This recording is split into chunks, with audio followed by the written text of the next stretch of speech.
Okay, we're back with one of these Teaberry Ranger tees. This is the one that was dead. It has channel selector, comes on, but that's about it. No receive, no transmit, no audio, PA doesn't work. So, seriously missing voltages. If you watched the first video, I had said about the leaking capacitors in these radios, and that's exactly what happened to this one. The corrosion monsters have taken over. Now I've already removed a bunch of parts.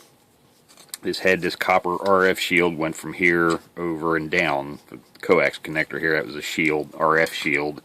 And this radio runs two relays.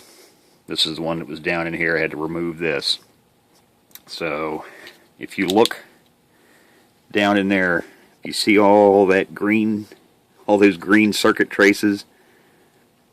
None of that is connected anymore. Okay, and this is the one that had a bunch of corrosion down in here, and that's been fixed. And now I'm back to the back, and it's just more circuit traces. So this has a trace that runs on. Remember, I said this is a double-sided board. This one has a trace that runs from the. Of course, this radio is backwards. As you can see, this is the back of the radio. But from when the radio's flipped around from the left front, runs from up in that corner where there's a main power distribution point, and then there's a wide copper trace that runs the entire length of this side of the chassis underneath of this heatsink the whole way to the back. And then it taps off throughout the radio in several places. And that also supplies power to the relay that's been removed, and the other relay, like I say, for the large majority of the circuitry in this. Now some of the other low voltage stuff for the oscillators, a lot of the oscillators were actually working. Some of them are, some of them aren't, but they're working because they run off other voltage regulators in here that tap off of that main bus trace up here. But everything in the backside here is dead. And actually I think my clip just popped off here. So you can see this little spot right there. Okay, that's attached. You can see there's a copper trace right there. That's the trace I'm talking about. So what we're hooking up here is see flashing there, an ohm meter. So if I get this clip back on to that trace, get it flipped around the right direction here. Okay, so now we're attached at a good point on that main bus trace. We're hooked in up here. It's actually good back to under here. It's just there's nowhere to hook up a test clip. So I don't know if I can get the light to sit here without it completely blinding the camera. There we go, right about there. So that trace comes out here. You can see it turns green right there and all around everything here. So I'm going to put the test probe right here. And you can see, matter of fact, let me flip it down so it's on the 200 ohm scale. So there's less than a half an ohm of resistance right there. I'm going to move the probe, not even a quarter inch, just into that green. And this is a hardened steel needle point on the end of this test probe, so it goes right through this green corrosion, but just a little bit out into it, and I'm pushing it down. You can see the resistance is higher. I get out a little bit farther. Resistance is up. And by the time you get out to, there's a tie point here and a tie point here that supplies power to traces on the underside of the board. So if we connect right there to this trace, so that trace is wrapped the whole way around here, come to this point right here, no continuity. I'm going to increase the meter scale. We're now on the 2 mega ohm scale, nothing. That's the 20 mega ohm button pushed in, as you can see, nothing. So it's basically infinite resistance. So I have found why the majority of the radio is dead. The entire, I don't know if you heard that or not, I actually had to pull that out. That's how hard I had that pushed into the trace there. But that's the problem. None of these traces down in here are attached any longer. All of that green stuff is just that. It's green corrosion. It's no longer copper. It's, I guess, copper oxide. So all of that has to be fixed. And of course that's crammed down in right at the back of the radio where everything's hard to get to. So it couldn't be in a worse location. My luck continues.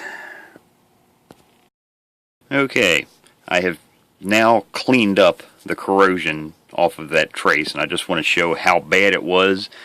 I know it was hard to see through the green gunk, but now that the green gunk is gone, you can see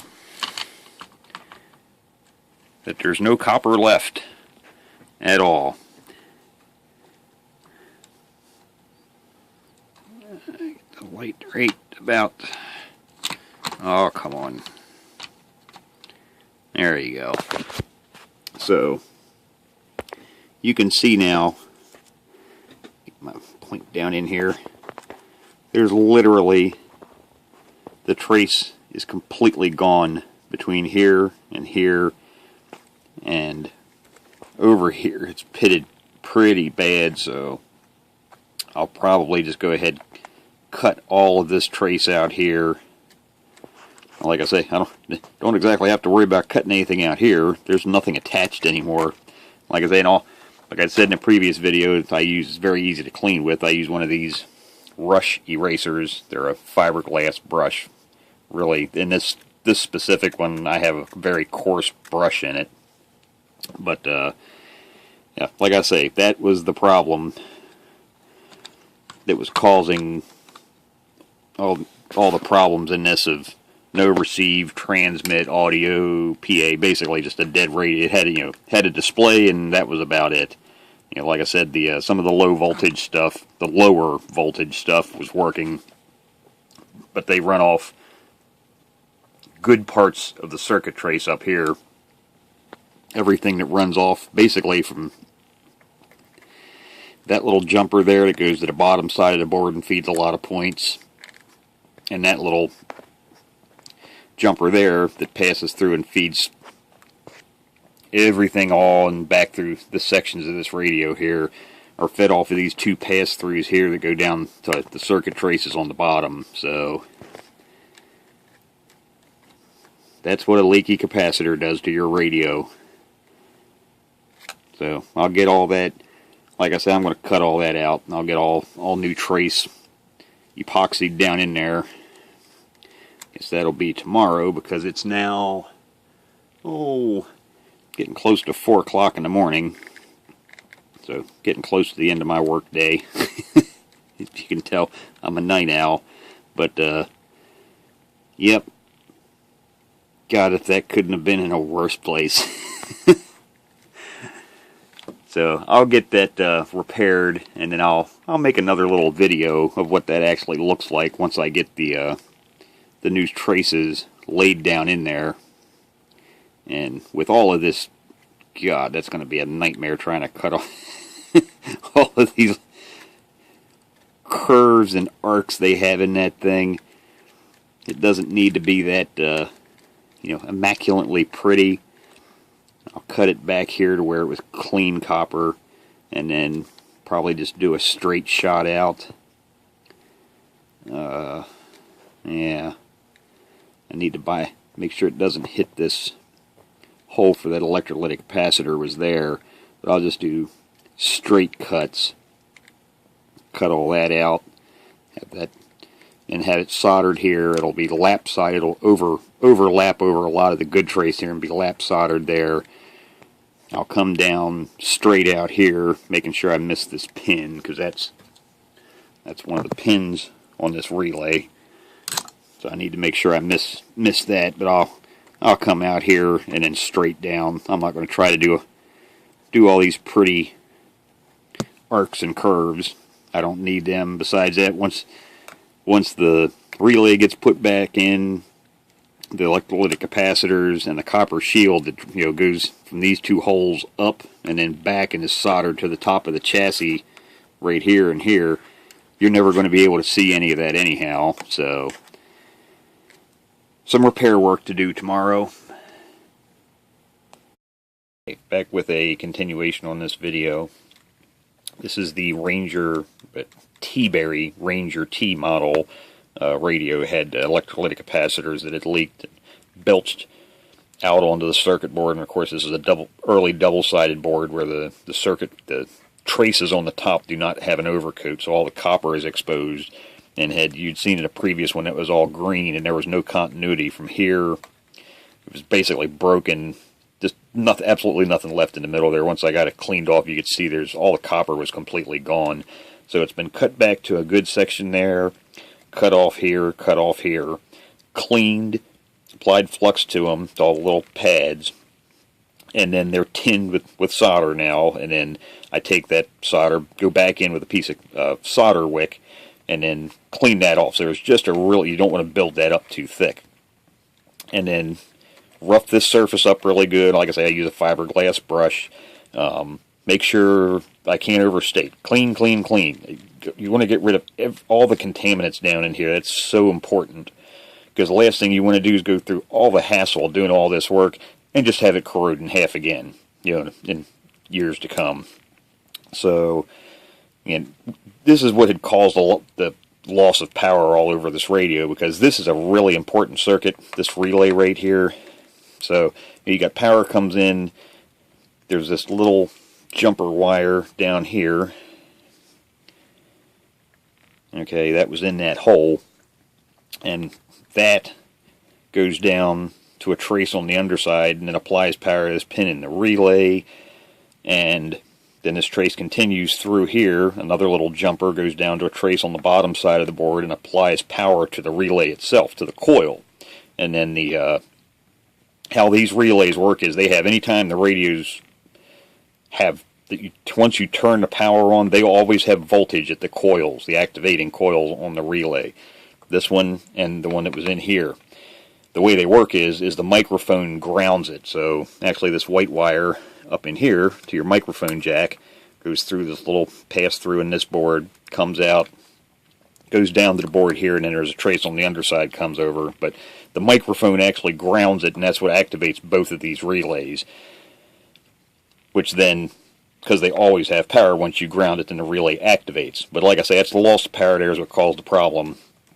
So once I got this all cleaned up, cut back, all this was done. Now I could figure out what size and shape I needed to stick down in here for a replacement trace. So, get my copper foil, and I'll be straight up with you, buy that on eBay. Actually, a lot of the electronic supply houses, large companies, I can buy the epoxy that I use, the really high temperature epoxy for doing electronics repair. They have that, and they have circuit traces, little pre-cut out ones you can buy.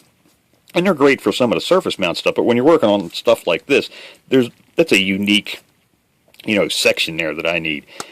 None of them sell this foil. So if you need some, just go on eBay. It doesn't cost much. Buy yourself, I usually buy a couple sheets of it at a time, but get yourself some of that copper, keep it in a Ziploc bag there. But what you do is you'll take I find the easiest thing is take a piece of paper, cut out a small piece of paper, and just slowly, just by eyeball, start nibbling away with your scissors at the paper to come up with a form until you get a pattern, which is what I have right here. This is the piece I'd come up with. Probably take me another 5 minutes to try and get this thing wiggled in here, because it is a tight fit and it needs to be perfect or it shorts out against any of the surrounding areas. I think you can see the general idea without me sitting here all day trying to get this thing in place, that will overlap a large portion of this good trace here, overlaps all this right here, and overlaps onto here. And then there's, like I said, this would be epoxy down. Those will all be soldered down onto those existing traces. So, and then once you have your paper form-made, and I like to use paper because it's easier to deal with. I can just use scissors to cut it freehand. But once you have a paper template that you're happy with and you're ready to make your copper trace, I take a piece of paper, usually I'll fold it like into quarters, and I'll take my copper foil in, tape this paper template onto the copper foil, and then hold it over a piece of cardboard or on a wooden workbench or something, and then go around with a razor blade. I use a scalpel, an actual surgical scalpel, a really fine point one, and cut out, then you'll end up with your copper foil. So here is the actual repair piece that's going to be installed in there. Now, it has two different sides. You see how that's very dull? That side kind of almost orangish color, and this side is what you know, normal copper color. This side has a rough texture. That's the side you always want to make sure is down. So when you're cutting it, you tape your pattern to the shiny side, because that's the upside. The downside's rough because that gives it a little bit of tooth, I guess you could say, so that it can, when you epoxy it down, gives the epoxy something to stick to. So once I get this in there, everything's done, before I put the relay back in, and the big copper, speaking of copper, the big copper shield, sheet metal shield that goes up, covers the relay and the coax here for RF shielding. Because once I put all that back in, get the capacitor and everything down in here, pretty much you won't be able to see any of this anymore. So once I get this in there and it's all cured, and I'll accelerate the curing process of the epoxy. I use hot air. I'll set this on actually a printed circuit board warmer, a pre-warmer for doing surface mount type work. That also works out great for heating boards up to cure epoxy when I'm doing repairs like this. So once this is done, I'll give another short addition to this little video so you can see what the final results look like once that's in there and the radio is ready to be buttoned back up. Okay, now the repair now is done. We had just previously made a paper template and then cut out some foil the same size to stick in down here to replace that trace that was completely gone right in this area. So it has been soldered in at all the connecting points. New jumper wire, because it had some corrosion on it. That new jumper wire goes down underneath, that's been replaced. And the green that you see is epoxy overcoat. And it serves multiple purposes. One, it helps to, if anything ever falls in here, nothing can short out on it, and it's a protectant. And that's one of the main problems with this style board. It has the, on the underside, all of the traces are coated, so they have some level of protection. But the top side, it's just bare copper. So, you see traces there. If anything ever gets on that, it can short out or, corrode it very, very easily.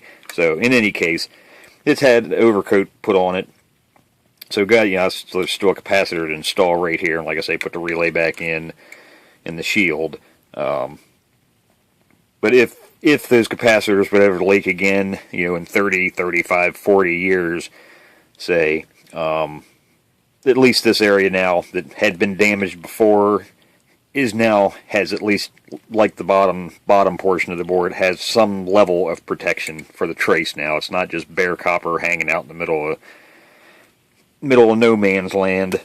So I just wanted to show the finished area there. So I'll get this all back together. Once I get both the radios done, I'll do a separate video on the radios, what they look like. What I'll do is I'll have one of them with the covers off and then the other one completely reassembled and working. So you can check for that video. Like I say, that'll be a separate one.